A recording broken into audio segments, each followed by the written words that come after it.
ndị be anyị ekene m unu nke onye chiri ya zere ekpere mbụ na ọ ga-adịrị nwoke mma dịkwazịrị nwaanyị na mma. Anyị ga na-eje na-abata ngụ anyị ji eko agaghị aka anyị, ụzọ anyị ga-abụ ụzọ mmiri ọ gaghị abụ ụzọ nkụ. Ụmụnne m, anyị ga-adịkwanụ ka echi maka na echi enweghị ọgwụgwụ. Aka mbụ ka nwanne ụlọ nwaanyị Oriakụ Uju Anyanwụ, onye nkụzi Igbo n'iru akwụkwọ abụmụta asụsụ Igbo. Gbanụ ya na-esonyere m, ọ bụ mmadụ ka eji aka.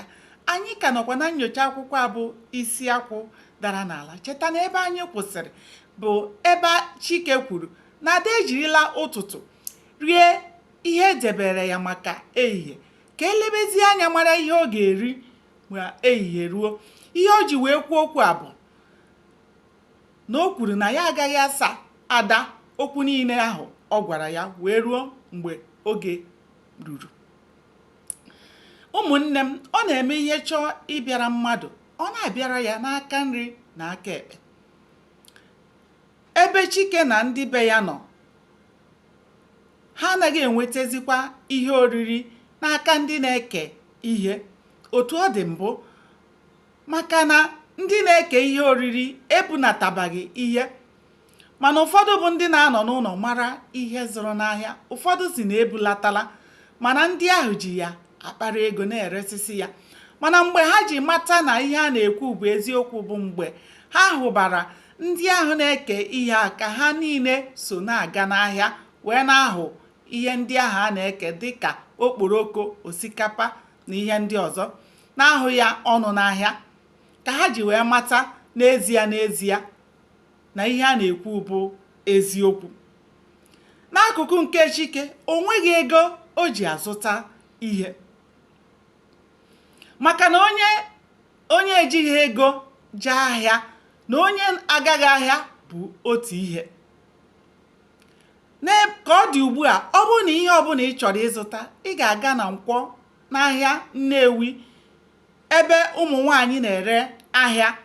Ị ga-azụta ihe ọbụla ị hụrụ, ihe ọbụla ị chọrọ ebe ahụ. Mana ka o si dị ebe Chike nọ, maka na o jighị ego, otu eke Ekwurọbịa dị ya ka Nkwọ Nnewi dịkwa ya. Otu a ka ụbọchị si debere ya ihu, o wee na-eche ihe ya na ụbọchị ga-eje, maka na egwu na-atụ ya ịga soro ụmụ nwoke ibe ya kwaba mgbọ.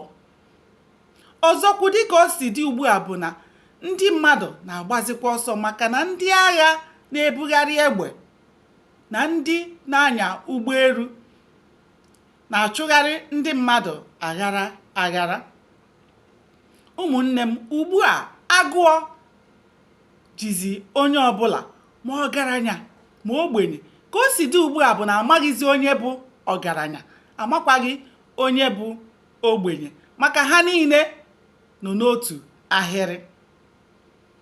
Chike sị na asị na ụkwara nta na-eletara ọnwụ onye ọ ga-egbu, mana ugbu a ka ọ matara na agụụ sokwu eletara ọnwụ onye ọ ga-egbu.